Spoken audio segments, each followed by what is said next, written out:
Can you believe this stream is running for almost 5 hours? Yeah, absolutely. Loving every minute of it. I could go for another 5 if they'll let me. I have the pleasure of introducing Ben Trudeau.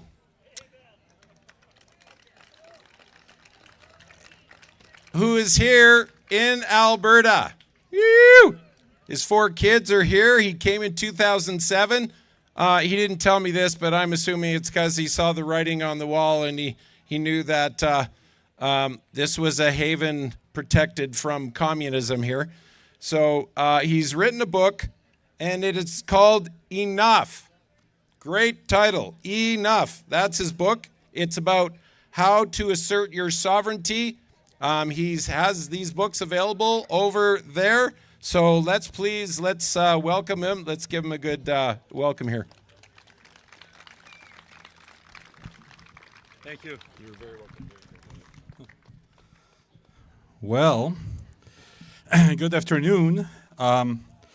For those who don't know me or never saw me in that tour, yes, I'm related.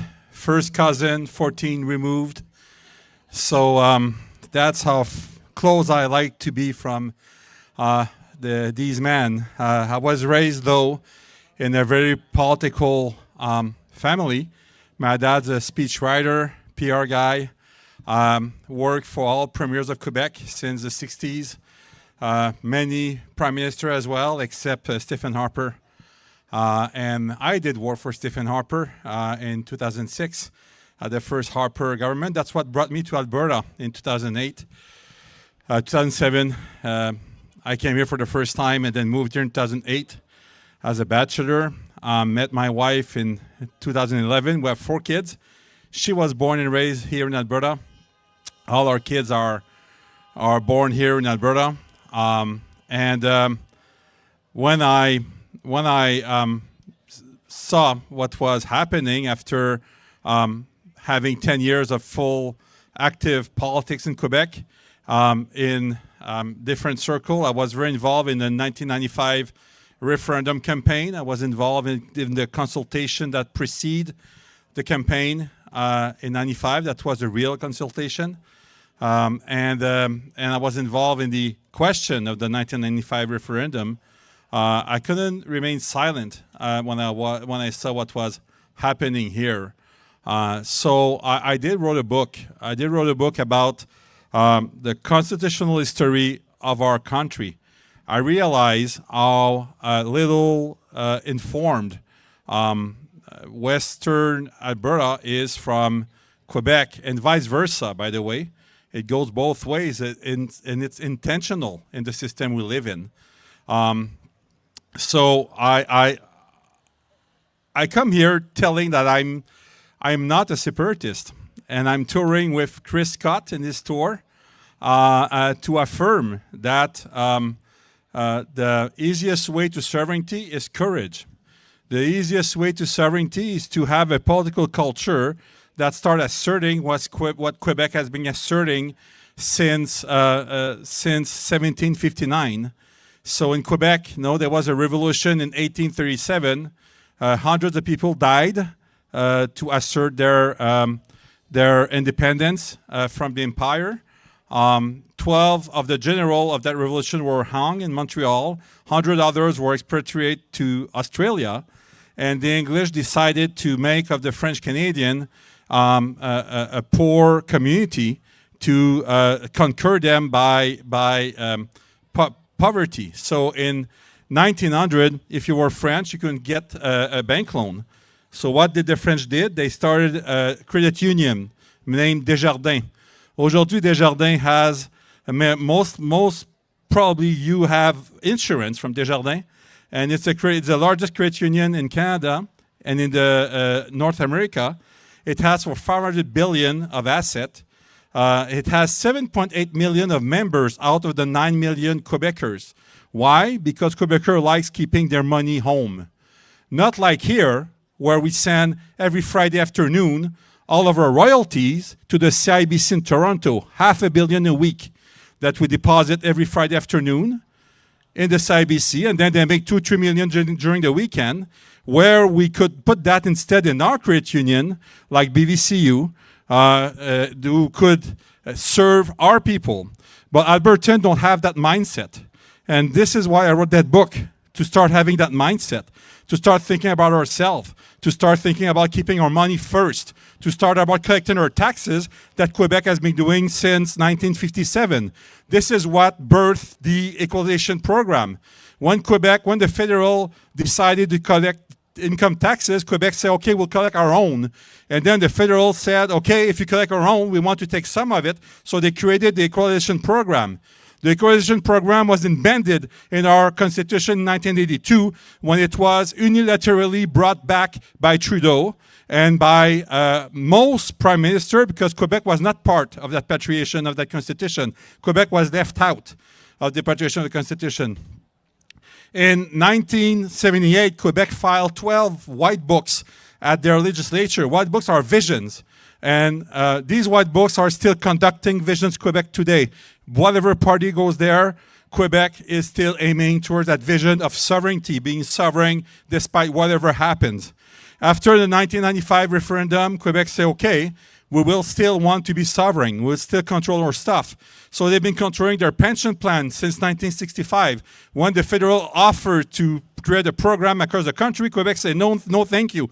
We'll manage our own stuff. Because we know what happened when you let you manage our own stuff. And today, the Quebec pension plan is worth $500 billion for 6 million insured. The Canada pension plan is $700 billion for 22 million insured. The Quebec pension plan is 3 times more performant than the Canadian pension plan. The Quebec pension plan owns more real estate in Alberta than the government of Alberta, with the Cross Iron Mill, the outlet in Edmonton. So this is what we need to do. And we don't need a referendum, we don't need a separation, we don't need anything to take control of our police, of our judicial system like Quebec does. Quebec has their own civil code. This is allowed in our country. We can represent ourselves abroad. Quebec has 38 embassies around the world. They don't go to the Canadian embassy. When you're in Paris, London, Tokyo, Washington, you go to the Maison du Québec, to the House of Quebec, not to the Canadian embassy. And Quebec has that. Quebec has 2 seats at the UN, not under Canada, under Quebec directly. So why don't we? All that is constitutional.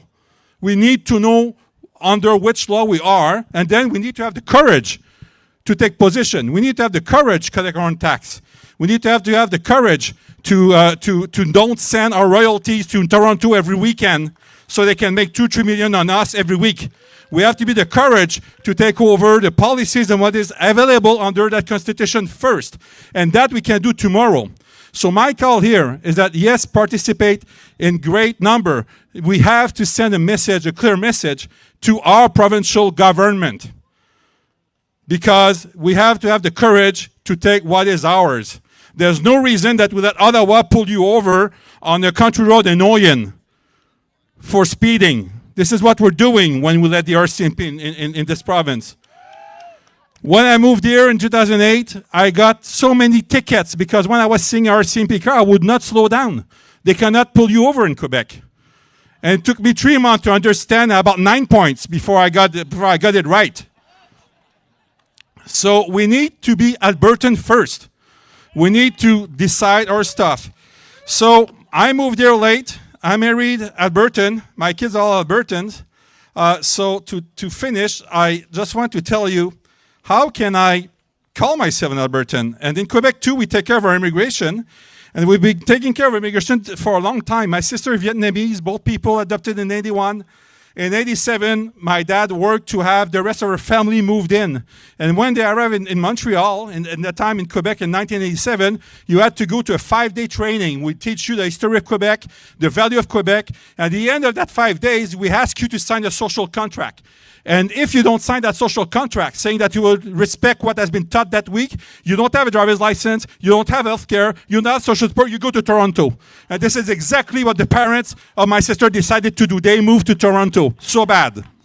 So I will tell you that we need to define what is an Albertan. And according to my experience so far, after close to 20 years in that province, having my kids all born here and being attached here as much as I was attached to Quebec before and even more, there's 8 heartstrings that I believe that we need to be Albertan. The first one is enduring moral compass. So Judeo-Christian values define our laws and identity. Heartstring number 2, earned equality. Merit matters, not identity markers. Heartstring number 3, hands-off freedom. Small government, stay in your lane. Heartstring number 4, pioneer grit, family-centered, self-reliant, property-respecting. Heartstring number 5, real leaders, real results. Builders, not spenders. Conviction, not corruption. Heartstring number 6, wise land guardianship. Sustainable use by those who live here. We don't have to tell Ottawa what to do with our land. I think it's beautiful the way Alberta has developed itself in the past 120 years. Heartstring number 7, move or die accountability. Self-reliance, personal responsibility. And then heartstring number 8, proud Canadian Albertan. Honor the past, defend the future. So my call today is to keep up the fight, to change the political culture of this province. And whatever the result of October 19, the fight continues. René Lévesque, when he lost the referendum campaign in 1980, has one word at his speech: see you next time. Thank you.